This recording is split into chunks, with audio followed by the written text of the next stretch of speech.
গুৱাহাটীত ষষ্ঠ সংখ্যক সদৌ অসম পেৰা স্পৰ্টছ মিট 2026 23খন জিলাৰ 345গৰাকী খেলুৱৈৰ ঘটিব সমাৱেশ। সাজু অসম পেৰালিম্পিক সন্থা। 16 আগষ্টৰ পৰা 18 আগষ্টলৈ গুৱাহাটীৰ তিনিটাকৈ ভেন্যুত অনুষ্ঠিত হ'ব ষষ্ঠ সংখ্যক সদৌ অসম পেৰা স্পৰ্টছ মিট 2026। অসম পেৰালিম্পিক সন্থাৰ উদ্যোগত অনুষ্ঠিত হ'ব লগা প্ৰতিযোগিতাখনত সমাৱেশ ঘটিব 23খন জিলাৰ প্ৰায় 345গৰাকী পেৰা খেলুৱৈৰ। অৰ্জুন ভোগেশ্বৰ বৰুৱা ক্ৰীড়া প্ৰকল্প, বইন্দা ইণ্টাৰনেশ্যনেল স্কুল, উদয়াচলকে ধৰি মুঠ 3টা ভেন্যুত অনুষ্ঠিত হ'ব এই প্ৰতিযোগিতা। পেৰা এথলেটিক্স, পেৰা ছুইমিং, পেৰা বেডমিণ্টন, পেৰা টেবুল টেনিছ, পেৰা বচিয়া আৰু পেৰা দবাকে ধৰি মুঠ 6টা ক্ৰীড়া ইভেণ্টৰ বাবে অনুষ্ঠিত হ'ব এই প্ৰতিযোগিতা। অৰ্জুন ভোগেশ্বৰ বৰুৱা ক্ৰীড়া প্ৰকল্পত পেৰা এথলেটিক্স আৰু পেৰা দবা প্ৰতিযোগিতা অনুষ্ঠিত হোৱাৰ বিপৰীতে বইন্দা ইণ্টাৰনেশ্যনেল স্কুলত অনুষ্ঠিত হ'ব পেৰা সাঁতোৰ, পেৰা বেডমিণ্টন, পেৰা টেবুল টেনিছ ইভেণ্ট। আনহাতে উদয়াচলত অনুষ্ঠিত হ'ব পেৰা বচিয়া প্ৰতিযোগিতা। শুক্ৰবাৰে অৰ্জুন ভোগেশ্বৰ বৰুৱা ক্ৰীড়া প্ৰকল্পৰ অসম পেৰালিম্পিক সন্থাৰ মুখ্য কাৰ্যালয়ত অনুষ্ঠিত এক সংবাদমেলত এই কথা ঘোষণা কৰিলে সন্থাৰ সভাপতি চন্দন বৰুৱাই। 6th অল আছাম পেৰা স্পৰ্টছ মিট 2026 যোনটো আপোনাৰ 16 আগষ্টৰ পৰা ষ্টাৰ্ট হ'ব। তাৰ কাৰণে আমি এই প্ৰেছ কনফাৰেঞ্চটো আজি অৰ্গেনাইজ কৰিছোঁ এনাউন্স কৰিবলৈ। আৰু আমাৰ এই স্পৰ্টছ মিটত আপোনাৰ 6টা ডিচিপ্লিন আছে: পেৰা এথলেটিক্স, পেৰা ছুইমিং, পেৰা বেডমিণ্টন, পেৰা টেবল টেনিছ, বচিয়া আৰু আপোনাৰ পেৰা চেছ।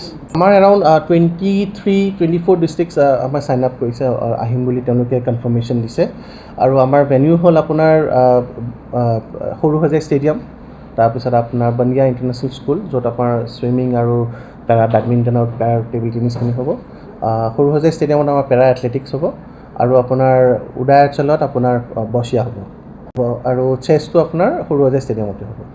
ইফালে সোমবাৰে দিনৰ 11 বজাত অৰ্জুন ভোগেশ্বৰ বৰুৱা ক্ৰীড়া প্ৰকল্পৰ কৰ্মবীৰ নবীন চন্দ্ৰ বৰদলৈ ইনডোৰ ষ্টেডিয়ামত অনুষ্ঠিত হ'ব প্ৰতিযোগিতাৰ উদ্বোধনী অনুষ্ঠান।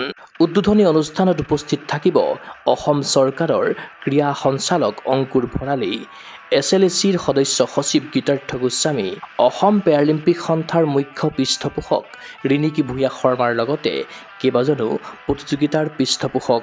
অপেনিংটো আপোনাৰ 17th আগষ্ট 11 AM সৰুসজাই আপোনাৰ যোনটো আমাৰ ইনডোৰ ষ্টেডিয়াম আছে সৰুসজাই, তাতে আপোনাৰ অপেনিং চেৰেমনিটো হ'ব। অপেনিঙত চাওক আমাৰ মেইনলি আমাৰ যোনকেইজন আমাৰ স্পনচাৰ্ছ আছে তেওঁলোকতো থাকিবই।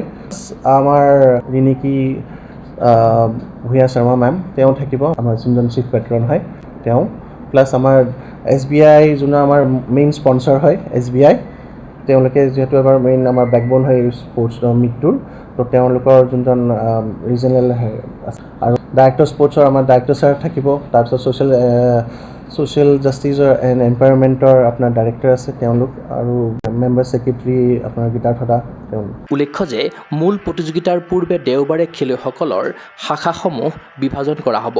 সোমবাৰৰ উদ্বোধনী অনুষ্ঠানৰ পাছত আৰম্ভ হ'ব মূল প্ৰতিযোগিতাসমূহ। মানে 16th আপোনাৰ প্লেয়াৰ্ছবিলাকে ৰিপৰ্ট কৰিব, তেওঁলোকৰ ক্লাছিফিকেশ্যন হ'ব কোনে কোনটো কেটেগৰীত পৰে। 16th আফটাৰনুন তেওঁলোকে ৰিপৰ্ট কৰিব ইয়াতে, গোটেই দিনটো গোটেই গধূলিটো আপোনাৰতো তেওঁলোকৰ ক্লাছিফিকেশ্যনত যাব, এণ্ট্ৰি বাগেৰা যি আছে আমি চেক কৰিম, তাৰপিছত তেওঁলোকক নিজৰ নিজৰ একমডেশ্যন প্ৰভাইড কৰা হ'ব। আৰু 17th morning after the opening চেৰেমনিৰ পিছত গোটেই কম্পিটিশ্যনছবিলাক ষ্টাৰ্ট হ'ব।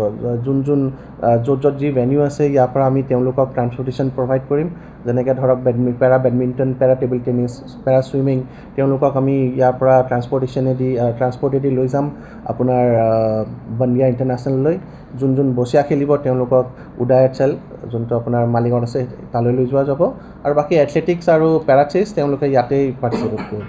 ক্ৰীড়া অনুৰাগীৰ আশা সাফল্যমণ্ডিত হওক ষষ্ঠ সংখ্যক সদৌ অসম পেৰা স্পৰ্টছ মিট গুৱাহাটী 2026। এনে প্ৰতিযোগিতাৰ আচলত ধৰি ক্ৰীড়াংগনত বহুদূৰ আগুৱাই যাওক অসমৰ পেৰা খেলুৱৈ। চিন্ময় বৰাৰ প্ৰতিবেদন, গগৈ স্পৰ্টছ এনে।